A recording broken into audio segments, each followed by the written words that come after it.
안녕하세요. 책 읽는 미주입니다. 오늘 소개할 책은 씨보다 좋은 엄마의 말은 없습니다. 김종원 지음, 10만 부모들의 마음을 울린 김종원 작가의 부모 언어 교과서. 낮에는 아이에게 버럭하고 밤에는 혼자 자책하는 부모인가요? 시 한 편으로 따뜻하게 사랑을 전하는 부모의 새로운 말 공부. 이 책에서는 시를 읽어주고 아이와 함께 대화도 나누고 아이와 대화하는 법, 소통하는 방법을 배울 수 있는 그런 책인 것 같습니다. 저자 김종원, 대한민국 부모들이 믿고 지지하는 인문교육 전문가, 대표작인 아이를 위한 하루 한 줄 인문학은 부모에게 필요한 자녀교육의 모든 지혜를 집약한 책으로 평가받으며 출간 이후 지금까지 자녀교육 베스트 스테디셀러로 자리 잡고 있다. 이후 아이의 공부 태도가 바뀌는 하루 한 줄 인문학, 아이를 위한 하루 한 줄 인문학, 유럽 문화 예술편 등 실용적인 인문교육 시리즈를 선보여 눈길을 끌었다. 이후 다양한 자녀 교육법을 연구하던 저자는 부모들이 늘 관심을 갖고 공부하는 부모의 말 공부에 집중하게 되었다. 오랜만에 선보이는 자녀교육 신간, 시보다 좋은 엄마의 말은 없습니다는 부모의 새로운 언어로 시를 제안한다. 단순히 방법론적으로만 접근하는 시기에 말 공부를 지향하고 시 속에 담긴 다양한 해석과 인생의 가치들을 통해 부모와 아이 모두 성장할 수 있는 질문과 대화를 담았다. 차별화된 독자성과 넓은 스펙트럼을 바탕으로 인간을 바꾸는 5가지 법칙, 문해력 공부, 부모 인문학 수업, 하루 한마디 인문학 질문의 기적, 매일 인문학 공부 등 다양한 분야의 책을 썼다. 주요 저서들은 중국, 대만 등에서 번역, 출간되었다.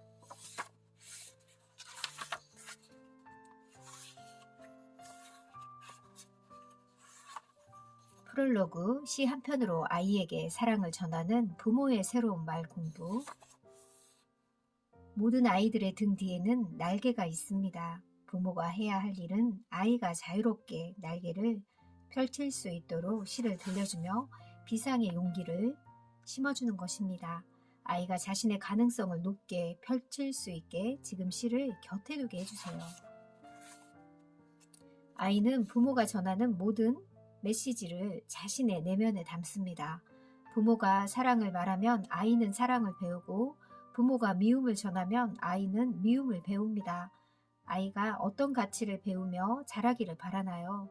어떤 마음들이 아이의 내면에 담기기를 바라나요? 지금 당신의 메시지를 사랑하는 아이에게 전해주세요. 오늘 아이가 맞이한 하루는 지금까지 부모가 보여준 언어의 합입니다. 차례 1부 내면의 힘과 자존감을 길러주는 용기의 언어, 2부 세상을 바라보는 안목을 넓혀주는 지혜의 언어, 3부 사고력과 표현력을 키워주는 통찰의 언어, 4부 긍정의 힘을 알려주는 사랑의 언어, 상대방의 마음을 헤아리는 공감력 기르기. 3학년 박성우, 미숫가루를 실컷 먹고 싶었다. 부엌 찬잔에서 미숫가루를 통 훔쳐다가 동네 우물에 부었다. 사카린이랑 슈거도 몽땅 털어넣었다. 두레박을 들었다 놓았다 하며 미숫가루를 저었다. 뺨따귀를 처음으로 맞았다. 상대방의 마음에 접속하는 상황 만들기. 먼저 아이가 시의 주인공인 3학년 친구의 마음에 접속할 수 있는 상황을 만드는 것이 중요합니다. 먼저 차근차근 그 시절에 대해서 설명해 주세요. 그리고 혹시 미숫가루가 뭔지 모를 수 있으니 아이가 가장 좋아하는 음료수로 설명해 주는 것도 좋습니다. 아이가 원하는 위로의 표현은 무엇일까요? 내가 만약 저 아이라면 엄마 아빠에게 어떤 말을 듣고 싶었을까? 어떤 말이 아픈 내 마음을 따뜻하게 위로할 수 있었을까? 이 질문을 통해 평소 아이가 부모에게 원하는 위로의 표현이 무엇인지 생생하게 알 수 있습니다. 아이를 성장시키는 말은 평가가 아닌 감탄의 언어. 시 속에서 아이는 왜 우물에 미숫가루를 넣는 무리한 방법을 선택했던 걸까? 아이에게 한번 그대로 질문해 보세요. 그럼 생각지도 못한 놀라운 답변을 내놓을 수도 있습니다. 부모에게도 자신도 무언가를 할 수 있다는 인정을 받고 싶어서 미숫가루를 많이 만들어서 엄마 아빠랑 실컷 나눠서 마시는 모습을 상상했어 라는 어른스러운 답변이 나올 수도 있습니다. 아이의 창의력은 질문을 통해 더하기가 아닌 곱하기 방식으로 진화하고 확장합니다. 마음의 중심을 잃지 않는 아이, 사이, 박덕규. 사람들 사이에 사이가 있었다. 그 사이에 있고 싶었다. 양편에서 돌이 날아왔다.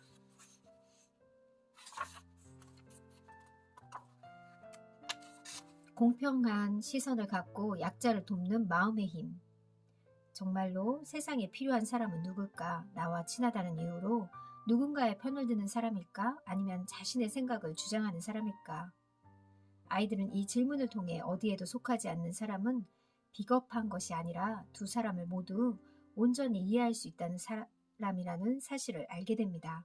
더 많은 사람을 이해할 수 있으니 어느 한편에 서지 않고 그 사이에 설 용기를 내게 되는 거죠. 이런 질문으로 시작해보세요. 어려운 사람의 손을 잡고 무언가 도움을 주려면 너는 어떤 사람이 되어야 할까? 내가 내민 손이 상대방에게 도움이 되려면 너는 어떤 하루를 보내야 할까? 오늘의 생각이 아이의 인생을 만든다. 사는 대로 생각한다는 게 뭘까? 먼저 가볍게 질문해서 생각을 자극하고 예를 들어 설명하면 아이는 쉽게 이해할 수 있습니다. 할 수 있다의 기적을 아이에게 전하는 방법. 생각은 인생에 얼마나 큰 영향을 미치는 걸까? 지금도 우리의 생각은 인생에 막대한 영향을 미치고 있습니다. 다만 신경을 쓰지 않아서 잘 모르고 있을 뿐이죠. 아이에게 이렇게 질문해 보세요. 정말 중요한 부분입니다.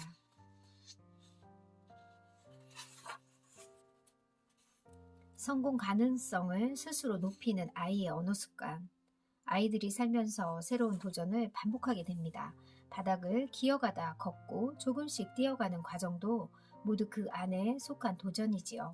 그럼 과연 어떤 생각이 성공할 가능성을 높이는 걸까요?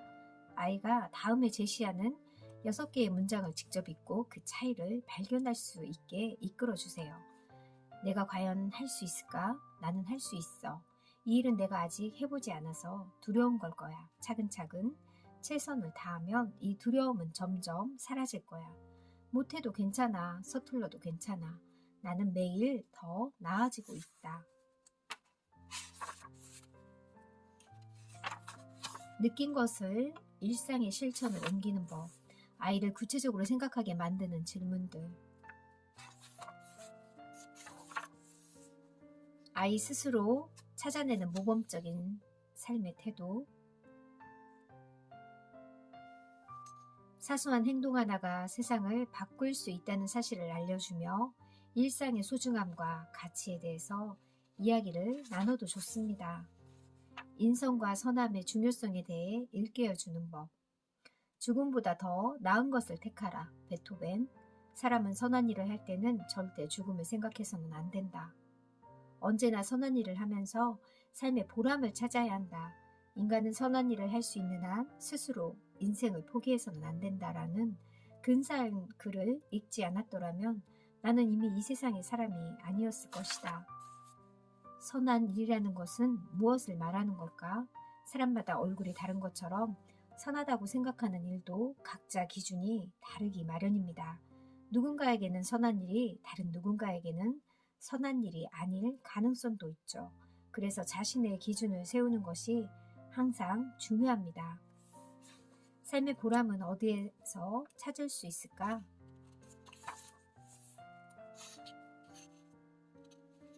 베토벤은 어떻게 들리지 않는 고통을 이겨냈을까? 베토벤은 음악을 들을 수 없는 고통을 어떻게 이겨냈을까? 그리고 소리가 들리지 않는데도 어떤 마음으로 작곡 활동을 계속할 수 있었을까? 어쩌면 베토벤에게 있어서 삶의 보람이란 음악을 창조하는 일이 아니었을까? 자신의 감정을 분명하게 표현하는 아이. 3화. 오르텅스 블루. 그 사막에서 그는 너무도 외로워 때로는 뒷걸음질로 걸었다. 자기 앞에 찍힌 발자국을 보려고. 아이가 자신의 감정을 돌아보게 만드는 부모의 말. 시 속에 아이 상황을 대입하여 질문하기. 이제 사막이라는 배경을 지우고 그 자리에 아이의 삶을 채워서 생생하게 생각하는 시간입니다. 사막에서 혼자 길을 걷는 사람처럼 너도 외로울 때가 있었니? 아이가 힘들 때 부모에게 가장 듣고 싶은 말. 그때 엄마 아빠에게 어떤 말을 듣고 싶었니? 내가 힘들 때 엄마 아빠에게 가장 듣고 싶은 말이 뭐니? 어떤 말을 들을 때 가장 행복해지니? 이 질문을 통해 우리는 아이가 가장 힘든 시기에 어떤 식의 말을 필요로 하는지 제대로 알 수 있게 되죠. 시를 읽고 함께 생각하는 시간이 없었다면 도저히 짐작할 수도 없는 놀라운 비밀을 알게 되는 셈입니다. 또한 아이 입장에서도 그런 자신의 마음을 자세하게 표현할 수 있기 때문에 앞으로 열린 마음으로 더 많은 세상을 받아들일 수 있게 된다는 장점도 있습니다.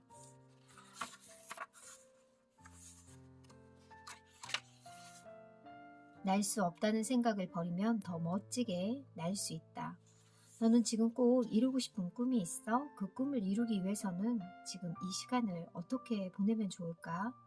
만약 우리가 지금 낮은 곳에서 방황하고 있다면 그 이유는 높은 곳에 도달하기 위한 준비가 필요하기 때문이고요. 지금 원하지 않는 삶을 살고 있는 이유는 앞으로 원하는 모든 것을 가지고 살아갈 준비가 필요하기 때문입니다. 세상에 쓸모없이 지나가는 시간은 없다는 멋진 사실을 아이가 깨달을 수 있다면 아이가 보내는 하루는 차곡차곡 쌓여 역사가 만들어질 겁니다.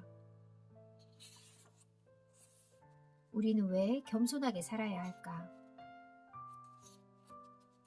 언제나 겸손하게 살아가는 사람들의 하루는 특별합니다. 무언가 하나를 제대로 하려면 얼마나 많은 희생과 기나긴 시간이 필요한지 누구보다 잘 알기 때문이죠. 아래 문장을 아이와 함께 낭독하며 겸손이라는 단어에 대해 이야기를 나누어 보세요. 대화를 나눌 때 가장 멋진 사람은 누굴까요? 큰 목소리로 자기 주장만 하는 사람일까요? 아니면 남 이야기를 힘으로 막고 자기 이야기만 주입하는 사람일까요? 가장 멋진 사람은 남의 이야기를 들어야 할 때는 겸손하게 듣고 자기 생각을 말해야 할 때는 당당하게 주장하는 태도를 지녔습니다. 우리는 삶과 일상 앞에서 늘 겸손해야 합니다. 그것이 곧 나의 실력을 결정하기 때문입니다. 모두에게 맞는 답이 있을까? 세상에 모두에게 맞는 답이 있을까? 부모가 먼저 답이 없다는 것도 하나의 답이 될 수 있다는 사실을 인지하고 다가가야 합니다.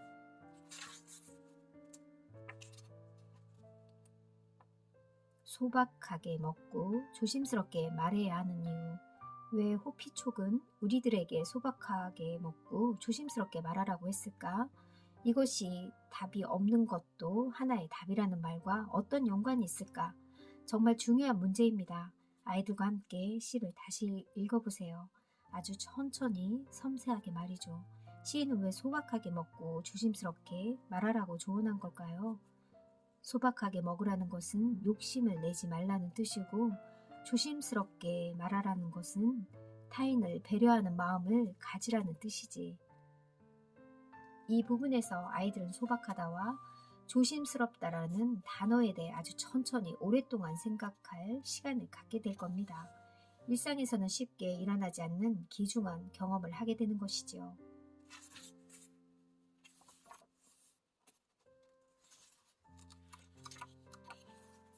시에서 배운 사랑의 자세를 삶에 적용하기. 이제 아이는 다음 두 가지 질문을 통해서 시에서 받은 영감을 삶에 적용할 수 있게 됩니다. 바람은 어떻게 종이와 실을 만나게 된 걸까? 종이와 실이 자신의 꿈을 이룰 수 있었던 힘은 어디에 있는 걸까? 위대한 의사가 되려면 무엇이 필요할까? 아이가 질문을 통해 무엇을 배우려고 한다면 그 배움의 대상을 먼저 사랑해야 한다라는 사실을 스스로 깨닫게 해주세요.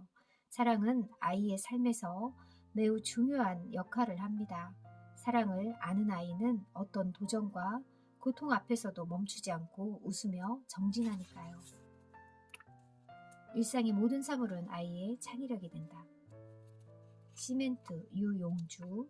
부드러운 것이 강하다. 자신이 가루가 될 때까지 철저하게 부서져 본 사람만이 그걸 안다. 부모의 역할은 아이의 발견을 존중해 주는 것. 아이는 무언가를 발견하는 것을 좋아합니다.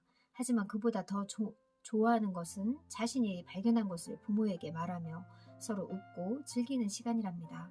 부모의 역할은 대단한 것을 가르치는 게 아니라 말할 기회를 허락하고 오랫동안 지켜보는 데 있다는 사실을 잊지 말아요.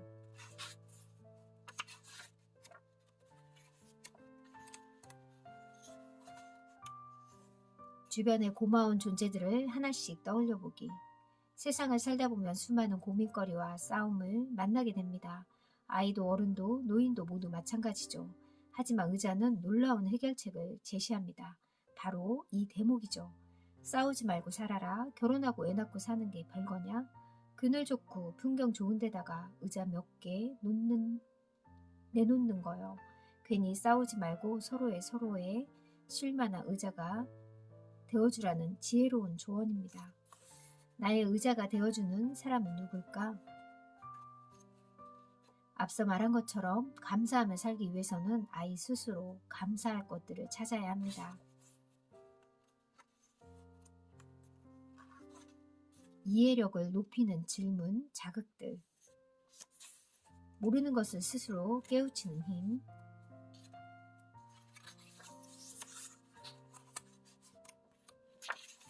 서로 사랑하며 살기 위해서는 무엇을 해야 할까? 지금까지의 과정을 통해 아이는 풀과 바람은 싸우거나 서로 중화하는 관계가 아닌 사랑하며 공존하는 따뜻한 사이라는 사실을 알게 됩니다. 그럼 자연스럽게 이런 질문이 나오죠. 서로 사랑하며 살기 위해서 우리는 무엇을 해야 할까? 사랑은 과연 뭘까요? 바람과 풀의 관계를 보며 아이는 사랑의 본질에 대해 조금이나마 깨닫게 됩니다. 바로 생각이죠. 늘 생각하고 염려하는 그 마음 말이죠. 고어로 사랑한다는 말은 생각한다라는 말을 의미했습니다. 결국 누군가를 사랑한다는 것은 그 누군가를 생각한다는 것을 의미합니다. 사랑하지 않으면 생각할 이유도 없는 거니까요. 그래서 생각과 고민은 전혀 다릅니다. 고민은 사랑이 없는 감정에서 나오는 것들이고 생각은 반드시 사랑 안에서 이루어지는 것이기 때문입니다. 누군가를 앞에 두고 고민한다면 그를 사랑하지 않는 것이고 마찬가지로 어떤 일을 두고 고민한다면 그 일을 사랑하지 않는 것입니다. 이 이야기는 앞으로 살아가며 겪는 수많은 일을 지혜롭게 처리하는 데 도움이 될 겁니다.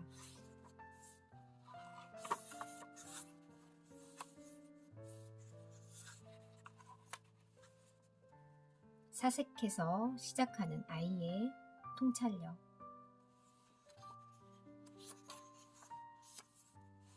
다그치지 말고 아이의 설명을 기다릴 것. 생각을 표현하는 것도 중요하지만 그걸 이해할 수 있게 설명하는 것도 매우 중요합니다. 늘 아이의 생각을 들은 이후에는 그 생각에 대한 아이의 설명을 자세히 들어볼 필요가 있습니다.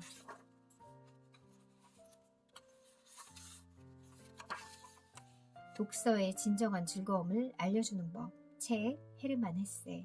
세상의 모든 책이 너에게 행복을 주는 것은 아니란다.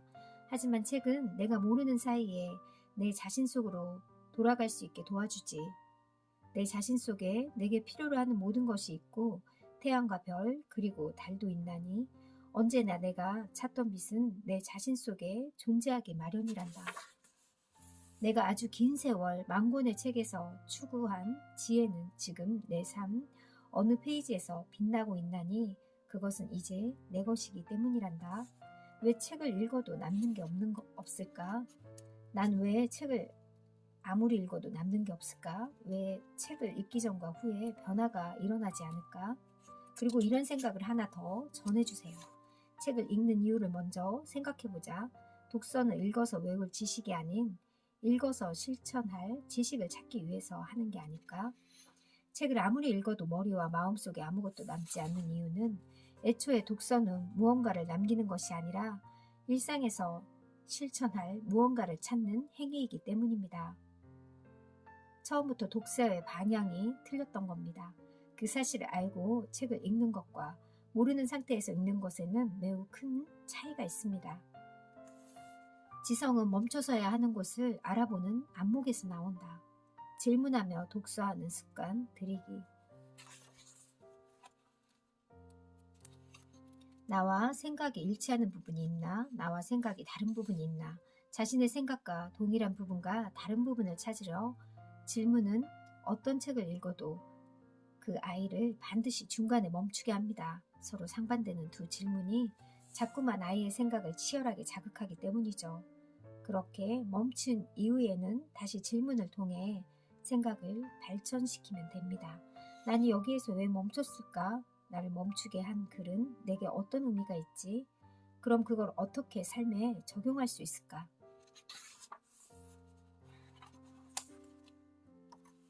자신에게 가장 소중한 가치를 생각하는 시간. 일상을 풍요롭게 만드는 낯설게 하기.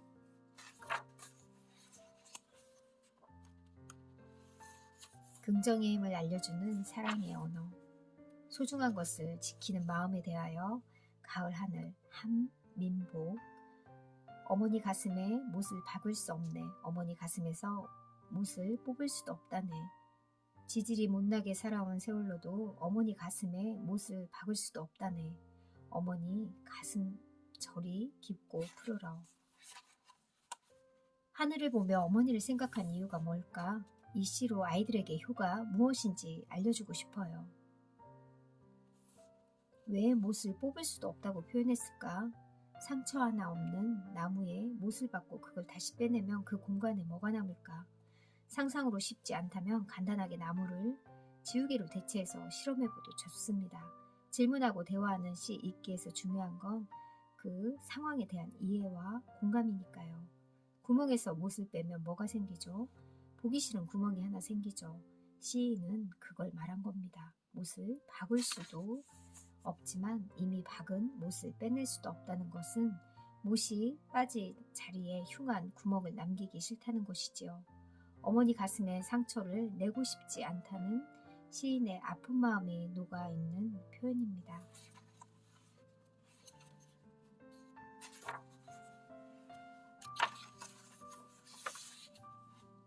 괴테가 알려주는 노력과 성실함의 가치. 하프 타는 사람의 노래. 괴테. 뜨겁게 쏟아져 나온 눈물과 함께 빵을 먹어본 적이 없는 사람과 근심에 쌓인 수많은 밤을 잠자리에서 일어나 앉아 울며 지새본 적이 없는 자는 천국의 힘을 알 수 없다. 천국의 힘이란 무엇을 말하는 걸까? 우리는 흔히 삶의 기쁨을 제대로 느끼기 위해서는 고통을 겪어봐야 한다고 생각하며 이런 표현을 자주 사용합니다. 눈물 젖은 빵을 먹어본 적이 없는 사람은 인생의 참다운 의미를 모른다. 눈물 젖은 빵이라는 표현은 독일의 대문호 괴테의 소설 빌헬름 마이스터의 수업시대에서 나오는 하프 타는 사람의 노래에서 유래되었습니다. 부자와 중산층 그리고 높은 지위에 오른 사람과 그렇지 못한 사람, 세상은 언제나 이렇게 무언가를 나누고 구분합니다. 사실 생명이 모여 살아가는 공간에서 이런 구분은 피할 수 없는 숙명이죠.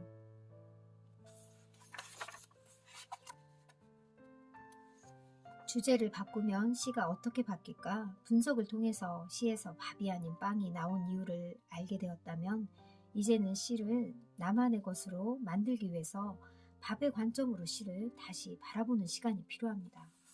이제는 대문호 괴테의 시가 아닌 우리 아이의 시가 될 차례인 거죠.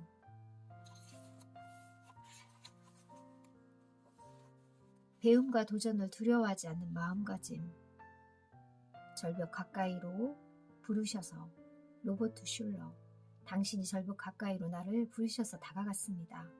절벽 끝에 더 가까이 오라 하셔서 나는 더 다가갔습니다.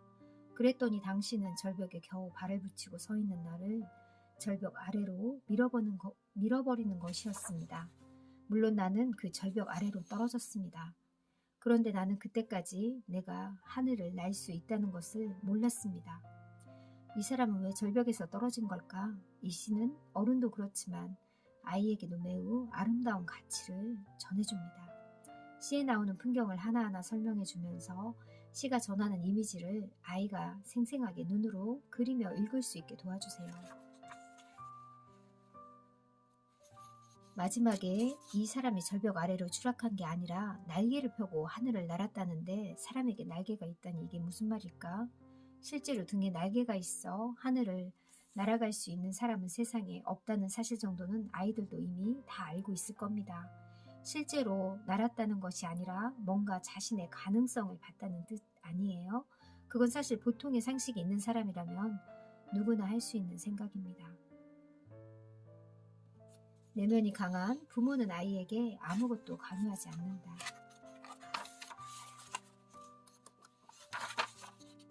햇살을 아무리 먹어도 배가 부르지 않는 이유.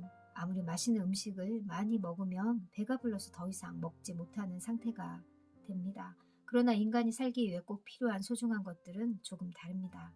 공기는 아무리 먹어도 배가 부르지 않죠. 마찬가지입니다. 희망과 꿈도 아무리 먹어도 전혀 배가 부르지 않습니다. 햇살도 마찬가지로 인간에게 반드시 필요한 소중한 것이기 때문에 아무리 먹어도 배가 부르지 않습니다. 같은 것을 봐도 우리는 더 좋은 것을 손에 잡을 수 있습니다. 그러니 더 빛나고 아름다운 것, 좋은 것만 바라보며 살아가세요. 결국 당신의 인생도 당신을 따라서 변할 테니까요. 오늘 아이가 맞이한 하루는 지금까지 부모가 보여준 언어의 합입니다. 아이와의 갈등을 포용으로 시작으로 잔소리와 다그침을 기다림과 너그러움으로 바꾸는 세상에서 가장 자연스럽고 다정한 부모의 언어, 질문하고 대화하는 시 읽기. 이 시를 읽고 엄마들이 이렇게 이 책에서 나오는 것처럼 해보면 아이들이 조금 변화되고 엄마도 변화되지 않을까 하는 생각을 해보았습니다. 윤동주, 나태주, 박성우, 헤르만 헤세, 괴테 등 부모의 언어와 아이의 세계가 더욱 깊고 풍요로워지는 국내외 28편의 시가 이 책에 수록되어 있습니다. 엄마들이 읽으면 참 좋을 것 같습니다. 초등생도 좋을 것 같고요. 유치원생 7살 정도도 이렇게 해봐도 좋을 것 같다는 생각이 드네요. 감사합니다.